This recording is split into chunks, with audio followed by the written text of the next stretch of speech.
Evening বন্ধুরা, আশা করি তোমরা সবাই খুব ভালো আছো। আমি আজকে আবার নতুন ভিডিও নিয়ে চলে এলাম। তো আজকে আমি কথা বলবো, কালকে আমি কথা বলেছিলাম, কালকে কি বলেছিলাম মনে পড়ছে না ঠিক। প্রারব্ধতা নিয়ে কথা বলেছিলাম, যে প্রারব্ধটা কি। প্রারব্ধ হচ্ছে যে আমরা যখন আমরা মানে মনুষ্যগণ তাদের জীবন চলার পথে প্রতিনিয়তই বলতে গেলে সমস্যার আমরা সম্মুখীন হই, বিভিন্ন রকম সমস্যা। এবার আমরা ভীষণ টেনশানে পড়ে যাই যদি আমরা ছোট হই, তো সেই ক্ষেত্রে শরীর খারাপ হোক বা বাবা মার কিছু হয়ে যাক, বা বাবা মারা গেল, অর্থনৈতিক সমস্যায় পড়লাম, নিরাপত্তাজনিত সমস্যায় পড়লাম, বিভিন্ন ধরনের যদি আমরা সমস্যায় পড়ি, তো আমরা সবসময় ভাবি যে এমা আমার সঙ্গে কেন এরকম হচ্ছে, আমি তো কোনো করিনি, আমার সঙ্গে কেন এরকম হচ্ছে, বা আমার সঙ্গেই এরকম হয় যখন আমরা বিভিন্ন রকম সমস্যায় পড়ি। তো এই কথাটা আমাদের মনে হয়, কিন্তু এই কথাটার কোনো মানে নেই। প্রারব্ধ বলে একটা কথা আছে, অর্থাৎ তুমি বলা হয় এটা এটা আমি যে খুব একটা স্ট্রংলি বিশ্বাস করি, আমি কোথাও দেখেছি 2+2=4 সেরকম নয়, সেই জন্য ওই বিশ্বাস থেকে আমি বলছি না, আমি শোনা কথা থেকে বলছি। যেহেতু মহারিষিরা বলছেন, যেহেতু অনেক যে স্বামীজিরা আসছেন, যে মহারাজরা আসছেন, দিনের পর দিন 5,000 বছর ধরে যারা চলে চলে আসছেন, তারা যে কথা বলছেন, তাদের কথা অনুযায়ী আমি ধরে নিচ্ছি পূর্বজন্মের কর্মের ফল হচ্ছে এই প্রারব্ধ। অর্থাৎ প্রারব্ধ মানে তুমি যদি তো কোনো মানে ভুল ত্রুটি কিছু না তোমার দ্বারা হচ্ছে না, তা সত্ত্বেও যদি তোমার প্রবলেমে তুমি পড়ছো, যদি বিপদ তোমার আসছে, যে তুমি হয় চাকরি পাচ্ছ না, বা তোমার বিয়ে হচ্ছে না, বা তোমার সংসারে অশান্তি, বা বিয়ে হয়েছে ভালোই, তোমার দিক থেকে কোনো প্রবলেম নেই, তবু হয়তো স্বামীর সঙ্গে বিচ্ছেদ, বা হয়তো স্বামীর সঙ্গে বিচ্ছেদ হলো না, স্বামী ছেড়ে চলে গেল, বা হয়তো স্বামী মারাই গেল হঠাৎ, বা হয়তো স্ত্রী মারা গেল হঠাৎ, দুপক্ষই, মানে এটা নারী পুরুষ। এই যে তোমাদের একটা ধারণা আছে যে আধ্যাত্মিকতা কথা, স্পিরিচুয়ালিটির কথা, বা একটা মহিলা বলছে, তার মানে মহিলারাই শুনবে, পুরুষ শুনবে না। আমি জানি না এরকম তোমরা আছো কি না আমার ভিউয়ার্সদের মধ্যে। এইটাই একটা বাজে ধারণা বলবো, আর কি বলবো, বাজে ধারণা। এগুলো নয়। আধ্যাত্মিকতা, পৃথিবী, তুমি পৃথিবীর মধ্যেই পুরুষ রয়েছে, পৃথিবীর মধ্যেই নারী রয়েছে, মহিলা রয়েছে, শিশু রয়েছে, বৃদ্ধ রয়েছে, কিন্নর রয়েছে, কিন্নরী রয়েছে, এই সব পৃথিবীর মধ্যেই রয়েছে। আর এই মনুষ্য নিয়েই হচ্ছে সমস্যা বা যা কিছু। তো সেইটাই আমার বলার উদ্দেশ্য ছিল, যে প্রারব্ধ। তো একজন আমাকে ফোন করেছিলেন, তার মধ্যে একজন আমাকে ফোন করেছিলেন, যারা কমেন্ট করেন তারাই একজন ফোন করেছিলেন, যে আমি ফোন নাম্বার নিজেই দিয়েছিলাম, যে তোমরা কথা বলতে পারো, তোমরা যদি চাও কেউ যে প্রবলেম থেকে বেরোতে, হোয়াট এভার। তো আমার কমেন্টে যারা আসে, বা এই যে ভদ্রমহিলা ফোন করেছিলেন আমাকে, মেবি আমি ধরে নিলাম ওনার খুব প্রবলেম, কিন্তু যেটুকু কথা বললে আমি যা বুঝলাম, তাতে আমার মনে হলো যে ওনার প্রবলেমটা প্রারব্ধ নয়, ওনার প্রবলেমটা ওনার নিজের দ্বারা ক্রিয়েট, আর উনি ভীষণই চঞ্চল। অত চঞ্চল হলে তো ম্যাডাম খুব মুশকিল, অত চঞ্চল হলে। আপনি আপনার এতটুকু, প্রথম কথা তো আমি এটা আবার বলছি, শি ইনক্লুডিং মানে I am literally upset that my viewers are not intelligent, my viewers are not মানে nothing, they are totally, কি বলবো, একটা বুদ্ধিমানের মতো কোয়েশ্চেন নেই, একটা মানে আমি আমি স্টান্ড হয়ে যাচ্ছি, যে আজকে আমার 182টা 82 জন সাবস্ক্রাইবার, তারা কে? এই যে আজকে ঈশাত্মানন্দজি বলো, বা কি বা অন্য যে কোনো মহারাজ হোক, আজকে ধীরেন্দ্র শাস্ত্রী বলো, আজকে প্রেমানন্দজি বলো, আজকে স্বামী রিতেশ্বরানন্দজি বলো, যার কথাই বলো, আমি এনাদের যে এই যে এনাদের দেখি, এনাদের শুনি, এবং আমি দেখবে এনাদের শুনেও তোমাদের যে একটা আপডেট দিয়েছিলাম যে এনারা যে কথা বলছেন সেখানেও আমি লক্ষ্য করেছি, আমার ভিউয়ার্স বলে না, আমি সেখানেও লক্ষ্য করেছি যে সেখানকার ভিউয়ার্সরাও হচ্ছে কিচ্ছু বোঝে না, শুধু প্রণাম মহারাজ, প্রণাম মহারাজ, প্রণাম গুরুদেব, প্রণাম প্রণাম অমুক, প্রণাম তসু, জয় বজরংবলী, জয় অমুক, জয় সিয়ারাম, জয় সীতারাম, জয় অমুক, জয় তমুক, হ্যান ত্যান। কথা যে কথা, কথা যতক্ষণ না না বুঝবো ততক্ষণ তো আমি আমার প্রবলেম কি সেটাই জানি না। প্রবলেম ওটা নয় যেটা আমার দ্বারা ক্রিয়েট হচ্ছে। আমি যেমন ধরো, আমি জানি চানাচুর যদি বেশি খাওয়া হয় তাহলে পেট খারাপ হবে, আমি জানি।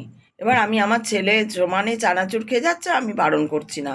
3 দিন পর ওর মারাত্মক একটা কিছু হয়ে গেল, তখন ডাক্তার বলল এই হবে, ওই হবে, সেই অপারেশন করতে হবে, তাই হয়ে যাবে, নাহলে ওই হয়ে যাবে, নাহলে সেই হয়ে যাবে, গ্যাস্ট্রিক অমুক হ্যান ত্যান, নল ঢুকিয়ে হয়তো গ্যাস বার করতে হবে, নাক দিয়ে নল ঢোকাতে হবে, আর কান্নাকাটি জুড়ে দিলাম, ওরে বাপরে কী হয়ে গেল, এই কি প্রবলেম, আমার সঙ্গে কেন এরকম হয়, এগুলো হচ্ছে ফালতু। ঠিক আছে, আমি পড়ার সময় পড়লাম না, চাকরি জীবনের সময় চাকরি খুঁজলাম না, যতক্ষণে আমার আমি যদি ধরে নিই আমার 20 বা 21 বছর থেকে আমার মোটামুটি 28 বছর পর্যন্ত আমার চাকরি খোঁজার কাজ, আমি চাকরি খুঁজলাম না, তখন কোনো যোগাযোগ করলাম না, খেয়ে দিয়ে হেলতে দুলতে জানি না কী করে পার করলাম। তারপরে 28 বছর পর যখন দেখছি টনক নড়লো আমার, তারপরে মেয়েদের ক্ষেত্রে তো আরোই বিয়ে হয়ে গেছে বা কিছু, আরও চাকরি খুঁজলাম না, তারপরে যখন বিপদে পড়লাম তখন 40 বছরে গিয়ে আমি বলছি আমার চাকরি হবে। এটা জোক ছাড়া আর কি বলবো, জোক, এটা আমার কাছে জোক লাগলো, জোক মনে হলো, এগুলো কোনো প্রবলেম না। প্রারব্ধ প্রবলেম আর এই প্রবলেমের অনেক তফাৎ। আজকেও যিনি ফোন করেছিলেন তিনি তার নিজের জন্য দায়ী, আমি আপনাকে সরাসরি এখানে বলছি। প্রথম কথা তো এই যে আপনারা তো বোঝেনই না, আপনাদের কি বলবো, আমি কি বলবো, আপনারা তো বোঝেনই না কিছু। এই যে আপনি আমার সঙ্গে কথা বললেন তাতেই তো আমি আপনার ক্যারেক্টার ধরতে পারলাম। শুধু ক্যারেক্টার না, আপনার আগে মানে হয়তো না থাক, আপনাকে বললে আপনি বুঝবেনই না, আপনাকে আমি ধরতে পারলাম, আপনার কোনো প্রবলেম নেই, সোজা কথা। যেটুকু প্রবলেম আপনার হয়েছে, যেটাকে আপনি প্রবলেম ভাবছেন যে আপনার কোনো কাজ নেই, ধার হয়ে গেছে, ভাই আপনার কি সেন্স নেই? আপনার টাকা নেই, আপনি ধার করেছেন? আপনাদের যার জন্য আমি আমার গল্প বলি, যে আমার স্বামী নেই, স্বামী চলে যাবার পরে এমনভাবে চলে গেছিলেন, ওনার গভর্নমেন্ট সার্ভিস ছিল ওনার, তা আবার এমনি গভর্নমেন্ট না, সেন্ট্রাল গভর্নমেন্টের সার্ভিস ছিল, বিশাল বড় লোক ছিলাম বলতে গেলে, বিশাল বড় লোক ধরে নিন, সোজা কথায়, আমি অততে যাচ্ছি না, বিশাল বড় লোক, পয়সা করে কোনো অভাব কোনো দিন কি জানি না, সে আমি পড়ে গেলাম গাড্ডায়, পয়সাই নেই। ঠিক আছে, এমন একটা পরিস্থিতিতে পড়ে গেলাম।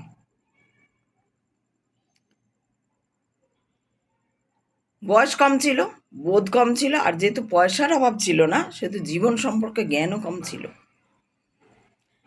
এইবার যেই পয়সাটা চলে গেল তখন কোনো আত্মীয় স্বজন, বাবা মা অমুক তসুক ভাই বোন কেউ সাথ দিল না, উল্টে সবাই চেষ্টা করলো এর থেকে চলো হাঁটো, এর থেকে দূরে সরো, এর থেকে দূরে সরো, একে এবার লোকের তো সমাজে একটা স্থান আছে, বড় লোক, তো লোকের সামনে এই আপনার মেয়ের শুনলাম বা আপনার দিদি বা বোনের শুনলাম বা অমুক, কী করতে হবে না, এই বদনাম দিয়ে দাও, আরে ও ওরকমই, আর ও খুব জেদি, আর হোয়াট এভার। এই ঘটনা আমার সঙ্গে ঘটলো। সেইখান থেকে দাঁড়িয়ে যখন আমি ঝেলতে শুরু করলাম তখন স্বয়ং মহাদেব আমার হাত ধরতে এলো, এতটা অন্ধকার আপনার কাছে কেন আসছে না, তার মানে আপনি নিজে ঠিক নই। আমার ক্ষেত্রে কী হয়েছিল, আমি ঠিক ছিলাম, ওরা ভুল ছিল, আমি ঠিক ছিলাম। আর এটাই ছিল আমার প্রারব্ধ, অর্থাৎ আমার আগের কর্মের জন্য এই ফল হয়েছে, আমার নিজের কারণে হয়নি। যে আমি অফিসে ভালো অফিসে জব পেয়েছি, অথচ ইচ্ছা করে জবটা ছেড়ে দিয়েছি, কোনো কাজ নেই, না করবো না, ভাল লাগছে না আমার, আমি জব ছেড়ে দিলাম, বা আমার কোনো সেন্স নেই কি হবে না হবে, এইরকম কিছুর জন্য আমি, এরকম কিছু একদম ছিল না বলবো না, যদি আমি ওটা 30% ধরে নিই তাও, কিন্তু 70% আমার অন্যের জন্য, ওইটা হচ্ছে প্রারব্ধ। 30%-এর জন্য প্রারব্ধ না। 30% কি না, আমার চোখ কান খোলা রাখিনি, আমি চোখ কান খোলা রাখিনি। আমার 30 ইয়ার্স হয়ে গেছে, আমি বিন্দাস মানে বিশাল হাইফাই চাকরি করছি। আমার যদি তখন একবার মনে হতো বাপরে এই চাকরি কে পায়, এই চাকরি কেউ ছাড়ে, ওটা যদি একবার মনে হতো, বা কেউ বলার মতো থাকতো, গাইড করার মতো যদি কেউ থাকতো, তাহলে আজকে আমার এই গল্পটাই আসতো না যে আমাকে স্ট্রাগল করতে হয়েছে লাইফে, আমার ছেলেদের কষ্ট করতে পেতে হয়েছে লাইফে, এটা আসতো না। আগেও বড়লোক ছিলাম, আমি এখনও বড়লোক থাকতাম। ছোটোবেলার থেকেই আমাদের, বলেছি, জমিদার ফ্যামিলি, বিশাল মানে হাই ফাই ব্যাপার আমাদের। ঠিক আছে, এটা কেন বলছি, যে আপনি যদি কোথাও ধরুন আপনি একটা ঝুপড়ি বস্তিতে থাকেন, খুব কষ্ট করে মানুষ হয়েছেন, খুব কষ্ট করে, তখন যখন আপনি একটা স্ট্যান্ডার্ডে পৌঁছাচ্ছেন, একটা লেভেলে পৌঁছাচ্ছেন, তখন আপনার কিন্তু আবার যদি তারও কিছুদিন পর আপনি তার একটু নিচে নেমে এলেন, আপনার অতটা কষ্ট হবে না।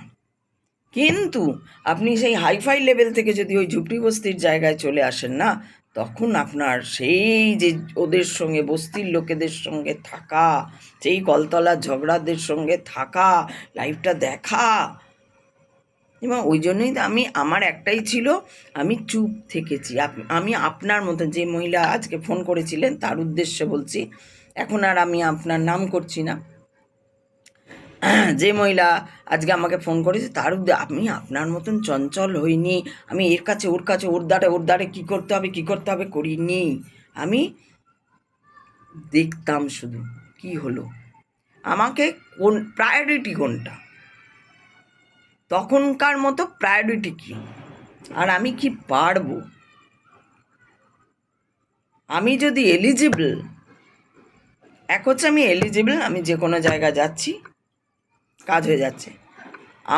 আমার যেটা হয়েছিল, যে ষড়যন্ত্র করা হয়েছিল, ব্ল্যাক ম্যাজিক করা হয়েছিল, যার জন্য আমি যাচ্ছি, আমাকে বলছে হ্যাঁ ঠিক আছে হয়ে যাবে, যেখানে গেছি সেখানে কেউ না বলেনি কাজের, কিন্তু কাজটা আলটিমেটলি হয়নি, কারণ আমি এলিজিবল ছিলাম, কিন্তু এমন না আমি এলিজিবল নই। ওই কাজ, যে কোনো কাজের জন্য আমি এলিজিবল ছিলাম, সে অ্যাজ আ টিচার বলো, অ্যাজ আ ক্লারিক্যাল জব বলো, অ্যাজ আ ব্যাঙ্ক অ্যাকাউন্ট বলো, অ্যাজ আ এনিথিং।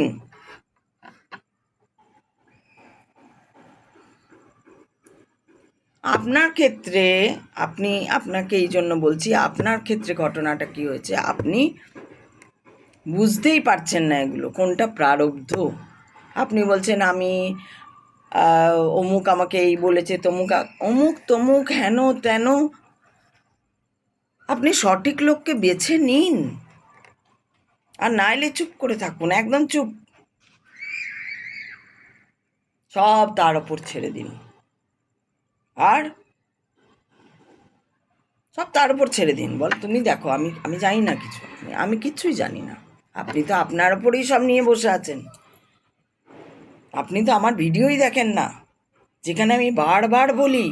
আপনি আজকে বললেন যে কেউ আপনাকে বলেছে যে হনুমান চালিসা পড়ছো, কিন্তু কি আমিষ নিরামিষ খাওয়ার ব্যাপার, যেখানে আমার ভিডিও বলে, আমি ভিডিওতে বলি যে খাওয়ার সঙ্গে, খাওয়ারটা কি আছে, খাওয়ার এই যে খাচ্ছেন, যাই খান আপনি খাচ্ছেন, খাদ্যনালী দিয়ে এইখানে যাচ্ছে স্টমাকে যাচ্ছে, ঠিক আছে, আর মন্ত্র পড়ছেন আপনি, আপনার ব্রেন ওই ওই যে আপনি পড়ছেন, ফোকাসড হচ্ছে, ফোকাসড, এটা করার জন্য কি হবে, আপনি ফোকাসড হবেন। কেন আপনাকে বলা হচ্ছে মন্ত্র পড়তে, বা যাদেরই আমি বলি মন্ত্র পড়ুন, হনুমান চালিসা, আমি শুরু করি হনুমান চালিসা দিয়ে, অন্য কোনো মন্ত্র না, হনুমান চালিসা বা ওম নমঃ শিবায়। ওম নমঃ শিবার থেকেও হনুমান চালিসা বেশি, খুব যখন খুব বাড়াবাড়ি তখন হনুমান চালিসা ফোকাসড করতে খুব সাহায্য। কারণ যেই ওম নমঃ শিবায় আপনি করবেন না, আমি আরও আরও প্র্যাকটিক্যালি বোঝাচ্ছি, ওম নমঃ শিবায়, ওম নমঃ শিবায়, ওম নমঃ শিবায় আপনি করতে থাকবেন, দেখবেন আর ওই ওই যে আপনার কষ্ট, দুঃখ, যন্ত্রণা, অমুক তসুক, কে দিল না, কে সাহায্য করছে, কে সাহায্য করছে না, ওরা এক বাটি চাল দিয়ে গেছে, ওরা এই সব ঢুকতে থাকবে। ওম নমঃ শিবায় বলবেন, তার মধ্যে ওগুলো ঢুকতে থাকবে, কিন্তু হনুমান চালিসার মধ্যে ওটা ঢুকবেই না। হনুমান চালিসা এত ফোকাসড করে দেবে আপনাকে, তার সঙ্গে খাওয়ার কোনো যোগ থাক কি করে থাকবে? আপনার কমন সেন্স নেই? আমি এটাও বলতে পারেন, এটাও আমার একটা নতুন রকমের পথ। যদি আমি কিছু করছি না, আমার স্বয়ং রামকৃষ্ণদেব, স্বয়ং বিবেকানন্দ, আমাদের বাংলার বিবেকানন্দ এবং রামকৃষ্ণদেব দুজনেরাই বলে গেছেন, ঈশ্বর এত ঠুনকো নয় যে একটা মাছের টুকরো, মাংসের টুকরো খেলে তিনি রেগে যাবেন, বা তিনি পুজো নেবেন না, বা তিনি ছেড়ে তার তোমার তোমার মানে সেই এক বহু হয়ে যাবে, বা সেই এক থাকবে না, চৈতন্য বলে কিছু থাকবে না। এটা হতে পারে না। এখানে আমি বলবো এইটাই তো সায়েন্স। যারা বলছেন নিরামিষ খেতে হবে, তারা কোন সায়েন্সে বলছেন সেটা আমি জানি না, তারা কোন সায়েন্স মাথায় রেখে বলছেন। কিন্তু আমি যে বিবেকানন্দ যে সায়েন্স নিয়ে, বা রামকৃষ্ণদেব যে বিজ্ঞান মনস্কতা নিয়ে এই কথাটা বলেছিলেন, যে খাদ্যনালী দিয়ে খাবারটা যাবে স্টমাক থেকে যাবে তোমার স্টুলের ইয়েতে চলে যাবে, এবং তো পরের দিন বর্জ্য পদার্থ হয়ে তোমার ব্লাডের ভালোটা চলে যাবে, আর বর্জ্য পদার্থ হয়ে মানে ইয়েটা হয়ে ফাইবারটা যেটা থেকে যাবে সেটা তোমার স্টুল ইয়ে দিয়ে বেরিয়ে যাবে, অ্যানাম দিয়ে বেরোবে। এই তো সিস্টেম। এর সঙ্গে ফোকাসড হওয়া না হওয়া, আমি খাবো বলে ফোকাসড হতে পারবো না।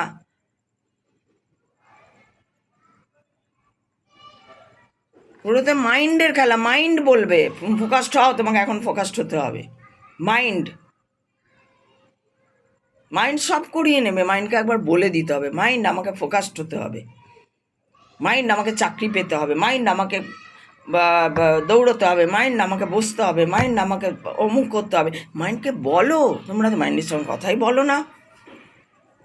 মাইন্ডকে বলো, মাইন্ড আমার চাই, টাকা চাই, বলো দেখি, বলো জোরে বলো, মাইন্ড আমার টাকা চাই, আমার 20,000 টাকা চাই 7 দিনের মধ্যে, মাইন্ড আমার 30,000 টাকা চাই 1 মাসের মধ্যে, মাইন্ড আমাকে মাসে যেন আমি 30,000 টাকা পাই ব্যবস্থা করে দাও। দেখো বলো, মাইন্ডকে বলো। মাইন্ড ছাড়ো, ভগবানও ছাড়ো, তাহলে খাওয়ার কথা কোথায় আসছে? খাওয়ার সঙ্গে কি সম্পর্ক? তুমি আমাকে দাও না, আমাকে বোঝাও তুমি। যারা বলছে আমি কিছু বলছি না, আমি বলছি ঠিক আছে, তোমার কথাই মেনে নিলাম, হনুমান চালিসা করলে, মন্ত্র পড়লে, ঠাকুর জপ করলে নাকি নিরামিষ খেতে হয়। আমাকে সায়েন্সটা বোঝাও কেন? আমার সায়েন্স বলছে, প্রথম কথা হচ্ছে আমি ঈশ্বর, যিনি একম অদ্বিতীয়ম, যিনি আমাকে সৃষ্টি করেছেন, তখন যিনি আমাকে সৃষ্টি করেছেন, যখন করছেন তখন আমি সৃষ্টি হইনি, তখন আমি নিরামিষও জানি না, আমিষও জানি না, তাহলে উনি সৃষ্টি করলেন কেন? সৃষ্টি করার পরেও আমি নিরামিষ, আমি মায়ের দুধ খাই, তখনও উনি আমার জীবন শুরু করে দিয়েছেন। আমি হাত পা নাড়ছি, আমি কথা বলছি, তখন আমি মায়ের দুধ খাই। 6 মাস আমি মায়ের দুধ খাই, 6 মাস আমি মায়ের দুধ খাই। আমি কথা বলতে শিখছি, চিনতে শিখছি, জানতে শিখছি। তখন আমি ঈশ্বর কি জানি না, এক কি জানি না, বহু কি জানি না, আধ্যাত্মিকতা জানি না, স্পিরিচুয়ালিটি জানি না, ফোকাস জানি না, কথা বলা জানি না, কিছুই জানি না। আমি শুধু মায়ের দুধ খাই। তার মানে কি আমি ভগবান প্রাপ্তি হয়ে গেছিল, বা ঈশ্বর আমায় এসে একদম ধরে নিয়েছিল? তারপরে তো পরের থেকেই তো যখন থেকে আমি কথা বলতে শিখলাম, স্কুলে ভর্তি হলাম, কথা বলতে না পারলেও স্কুলে পড়াশোনা না করে গেলে বিপদ হয়েছে, তার সঙ্গে নিরামিষ আমিষ খাওয়ার কী সম্পর্ক? পড়া করিনি, বকুনি খেয়েছি, পড়া করেছি, ভালো বলেছে টিচার, দেখো এই দেখো কি লিখেছে, এই দেখো কি পড়েছে, এই দেখো ওর মতন ভালো পড়াশোনা করেছি, তার সঙ্গে আমিষ মাছের ঝোল ভাত খেয়ে স্কুলে গেছি, এসে আবার মাছের ঝোল ভাত খেয়েছি, আবার সন্ধেবেলা পড়তে বসেছি, আবার পরের দিন স্কুলে গেছি, পড়া পেরেছি। আমাকে তোমরা বোঝাও আমিষ নিরামিষের জন্য। হ্যাঁ, এবার আমি বারবার বলি, এই যে আমি আমার ভিডিও যারা দেখবে, অনেক আগের ভিডিও, এই নিরামিষ আমিষ নিয়ে আমি একটা পুরো ভিডিও করেছি, যে ভাই যে যাদের যেটা খাবার ইকোসিস্টেম বলে একটা ব্যাপার আছে, ইকোসিস্টেম বলা হয় এটাকে। বাঘ প্রাণী খাবে, বাঘ মাংসাশী প্রাণী মাংস খাবে, মানুষ মানুষ হচ্ছে আরে আমি ভুলে যাচ্ছি, শুধু এত ভুলে যাই না, ওই জন্য বলতে পারি, অমনিভোরাস একটা, কার্নিভোরাস একটা, আরেকটা কি মাঝখানেরটা যেটা, সেটা আমরা, মাঝখানে যেটা সেটা আমরা দুটোই খাই, আমরা মাংসাশীও, আবার আমরা আমাদের জন্য ইকোসিস্টেম, আমাদের বলে না, পুরো প্রাণী সিস্টেমটাই চলছে ইকোসিস্টেমে। এ ওকে খাচ্ছে, ও ওকে খাচ্ছে, টিকটিকি ফড়িং খাচ্ছে, ফড়িং ফুলের মধু খাচ্ছে, ফুল মাটির থেকে উঠছে, মাটিতে জল হচ্ছে, জলে এইরম এরম এরম, বাঘ হরিণ খাচ্ছে, এগুলো হচ্ছে ইকোসিস্টেম। হ্যাঁ, এইবার কি না, যেমন ধরো আমরা যখন শৌচ করতে যাই, আমরা যখন কি বলে মানে ল্যাট্রিন যাই, আমরা যখন ওয়াশরুম যাই, তখন আমাদের ইচ্ছে করে না যে কোনো মন্ত্র পড়তে বা ঈশ্বরের হে ঈশ্বর কিছু একটা বলা, ঈশ্বরকে প্রে করা যেটা, সেটা আমাদের ইচ্ছে করে না, কারণ তখন আমাদের নিজেদেরই ঘেন্না লাগে, নিজেদেরই তখন ঘেন্না লাগে যে আমরা করব কি। তো সেই রকম অনেক সময় হয় যে, যেমন আমার শিবরাত্রির দিন, যেহেতু আমি শিবরাত্রিটা বড় করে করি, আমি আপনি খাই না, আমি ওই নিয়মটাতে থাকি তখন, যে আগের দিন একটা হবিষ্যি খেতে হয়, সূর্য ওঠার আগের মধ্যে খেয়ে নিতে হয়, ওই দিনে একবার খাওয়া, পরের দিন একদম উপোস, তার পরের দিন তারপরে পুজো, 4 প্রহরে পুজো দিয়ে তুমি জল ফল খেতে পারো। এই সিস্টেমে থাকি, অতএব খাই না, সেখানে আমিষ নিরামিষের ব্যাপারই নেই। আবার যদি কোনো লক্ষ্মী পুজো, যেটা এই দুর্গা পুজোর পর কোজাগরি লক্ষ্মী পুজো হয়, তখনও তাই। পুজো আচ্ছার দিনগুলোতে কি হয় না, ফোকাস থাকা যায় ভালো, যদি তুমি অল্প স্বল্প খাও, জল শরবত, সামান্য কিছু ফলের কুচি, পুজো আচ্ছা হয়ে গেল, তারপরে খেলে ফোকাস থাকা যায় ভালোভাবে। সেই জন্য বলা হয় যে, আর সেটা ইচ্ছেও করে না, ঠিক যেমন ইচ্ছে করে না যে আমি পটিতে গিয়ে প্রে করব, ওটা যেমন ইচ্ছে করে না, ঠিক যেদিন আমি যে পুজোটাই করি না কেন, সে কোজাগরি লক্ষ্মী পুজো হোক, শিবরাত্রির দিন হোক, বা অন্যান্য যে কোনো পুজো, যে এই যে দুর্গা পুজো যেসব পুরোহিতরা মশাইরা করছেন, বা যেদিন বিয়েটাও আমাদের একটা ওই পুজোর মতোই অনুষ্ঠান বলে, সেই দিনও বিয়ের দিন কেউ মেয়েও খায় না, ছেলেও খায় না, মানে কারণ না, ওই একটু উপোসের মধ্যে রাখা হয় ফোকাসড হয়েতে, কারণ খেয়ে নিলে সেই শরীর ভারী হয়ে যাবে, আর যদি তুমি খুব বেশি খেয়ে নাও, ওই করে নাও, শরীর ভারী হয়ে যাবে, তখন ঘুম পাবে, পাবে, নানা রকম হতে পারে, গ্যাস হয়ে যেতে, গ্যাস ফর্ম করে যেতে পারে, হ্যান হতে পারে, এইসবের জন্য বলা হয় একটু হালকার মধ্যে থাকো। আর নিরামিষ খাবারটাকে ধরা হয় একটু হালকা খাবার, আর আমিষ খাবারটাকে, যেহেতু পেঁয়াজ রসুন মাছ মাংস ডিম এগুলো সে একটু ভারী খাবার, সেই জন্য আমরা পুজো আচ্চার দিনগুলোতে একটু হালকা খাবার খেতে পছন্দ করি, কারণ ঘুম না পায়, ক্লান্তি না আসে, অমুক না হয়, তো যার জন্য পৈতের সময়, বিয়ের সময়, অমুকের সময়, পুজো আচ্চার দিনগুলোতে একটু আমরা ফল জলের মধ্যেই থাকি, আমরা খাবার খাই না, ভাত খাই না, কারণ ভাতটা তো ফ্যাট, ভাতটা কার্বোহাইড্রেট, খেলেই পেট ভরে আঁকু বাঁকু করবে একদম ভাত খেলে, তো সেটা যাতে না, ভাত করো, চিড়ে করো, মুড়ি করো, চালের যে কোনো জিনিস যদি তুমি খাও তো পেট ফুলে বোম হয়ে যাবে একদম। তখন তোমার কোনো কাজ করতে আর পুজোর যে অত কাজ, তুমি যে বসে থাকবে, তুমি যে ধ্যান করবে, তুমি যে ধারণা করবে, কিছুই হবে না।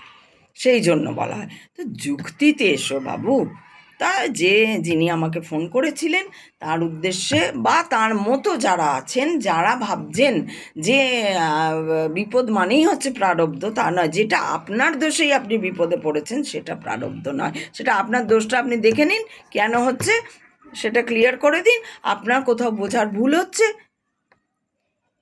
আপনি ভাবছেন, আপনি মাইন্ডই পরিষ্কার নেই, আপনি রিয়েলাইজেশন নেই, আপনার আপনার ফিলিংই নেই কোনো। তো সেখান থেকে দাঁড়িয়ে আপনি প্রারব্ধ কি সেটাও জানেন না। আর একটা মানুষের সঙ্গে যখন কথা বলবেন, অন্তত 10টা ভিডিও আমার দেখুন, তবে তো আমাকে বুঝতে পারবেন আমি কি বলতে চাইছি। বা একদম পিছনের কয়েকটা ভিডিও দেখুন, মাঝখানের কয়েকটা ভিডিও, আর একদম সামনের কয়েকটা ভিডিও দেখুন। দেখতেই হবে আপনাকে, না হলে আপনি কথা বলাই উচিত নয় আপনার।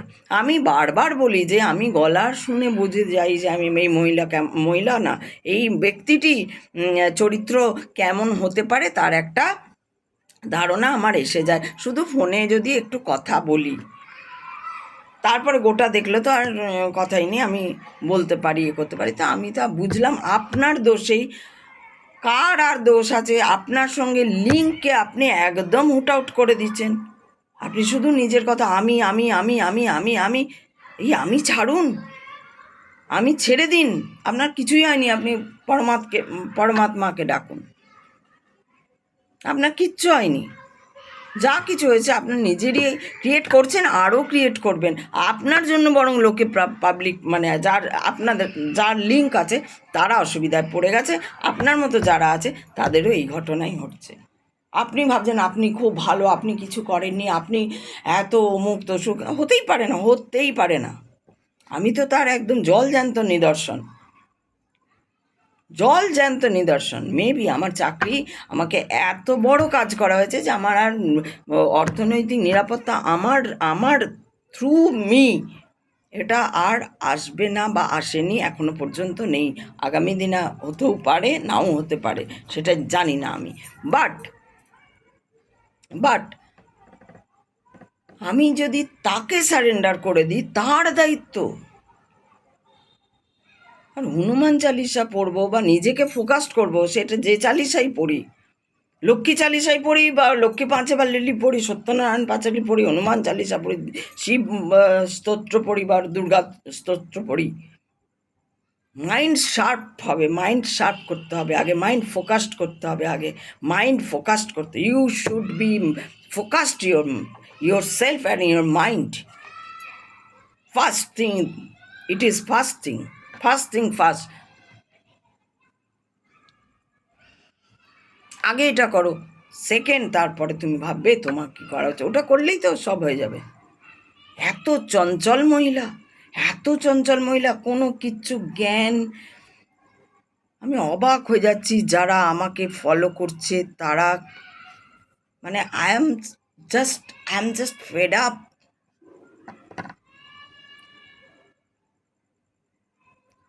না আছে তাদের কোনো ফিলিং, না আছে তাদের রিয়েলাইজেশন পাওয়া, what is spirituality, what is reality.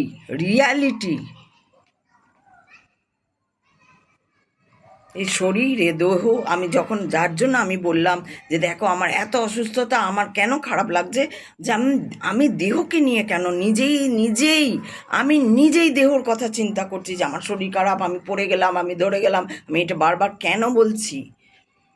তার মানে কি আমি খুব পাত্তা দিচ্ছি আমার শরীরটাকে, যেটা মায়া, যেটার কোনো মানেই নেই, কারণ আমি নেই, চেতন আছে, শুধু চেতন। সেই চেতনের দিকে তাকাতে গেলে পরমাত্মাকে জাগিয়ে তবে সেই চেতনকে করতে হবে, জাগাতে হবে। তাই আমি যদি আমার শরীর খারাপ, ওষুধ অমুক তসুক কেন, তোমরা চোখের সামনে তোমরা দেখলে যে ডাক্তার ছাড়া, ওষুধ ছাড়া আমি সুস্থ হয়ে যাচ্ছি। হ্যাঁ, ওষুধ আমাকে সামান্য কিছু খেতেই হলো, প্রারব্ধ এটাই। তাই আমাকে সামান্য, আমি দেখলাম যে আমাকে পয়সাটা ওখানে ইনভেস্ট না করলে পয়সাটা অন্যদিকে কোনোভাবে আমার মার চলে যাবে। যেখানে ইনভেস্ট করার সেইখানে আমাকে ইনভেস্ট করতে হবে, তাহলে ওষুধ কিনে নাও, খাও। খেলাম, খাচ্ছি না কোনো ঠিক নাই, ওষুধ খাও। তোমাদের মতন ওরম অন্তত অ্যাটলিস্ট ওরকম তো খাচ্ছি না। ওরে বাবার এই ওষুধটা এই সময় খেতে, খেয়ে ইচ্ছে হলো খেলাম, মনে পড়লো খাচ্ছি, না মনে পড়লো খাচ্ছি না। সুস্থ তো হয়েছি, 3 উইকস লাগুক আর 1 মাস লাগুক, সুস্থ তো হলাম। কি করে হলাম, কোনটা প্রারব্ধ সেইটা আগে বোঝার চেষ্টা করো। প্রারব্ধ মানে কি? ফালতু ফালতু এদিক ওদিক মনকে দৌড়া করিও না, তাতে তুমি আরো ভুগবে, তোমার সঙ্গে যারা লিঙ্ক তারা আরো বেশি ভুগবে। নিজেকে একটা জায়গায় আগে চুপ করে দাঁড় করাও, ভাবো, দেখো, চিন্তা করো। তাহলে আজকে এইটুকু থাক, কালকে আসবো আবার অন্য কথা নিয়ে। আমি বলে যাই, আর কি করব। এই যে ঈশ্বর আমার কি যে দিয়েছো সাবস্ক্রাইবার, আর কি যে দিয়েছো ভিউয়ার্স, কিচ্ছু বোঝে না, কিচ্ছু বোঝে না। আর আমি তোমার কাছে সবসময় একটু বুদ্ধিমান কোথায় লোক দেখবো, বুদ্ধিমান লোক দেখবো, এইসব নিয়ে খুব জানবে বা জানার ইচ্ছাটা, জানলে তো আরও ভালো, আমি আরও খুশি হব যদি জানে কেউ। সেটা আমি জানলাম বা এইসব করি, আর তুমি কোথায়, যে নিজেই জানে না প্রারব্ধ কি, জানে না রিয়েলাইজেশন, জানে না ফিলিং, জানে না, কিছুই জানে না। বললে অহংকার মনে করো না এটা, কিন্তু আমার আই এম ভেরি আপসেট। আমার এটা অহংকার তো নয়ই, উল্টা আমি তোমার কাছে চাইছি। তাহলে কোথায় পাবো তারে, কোথায় পাবো তারে বলে দাও, কোথায় পাবো তারে?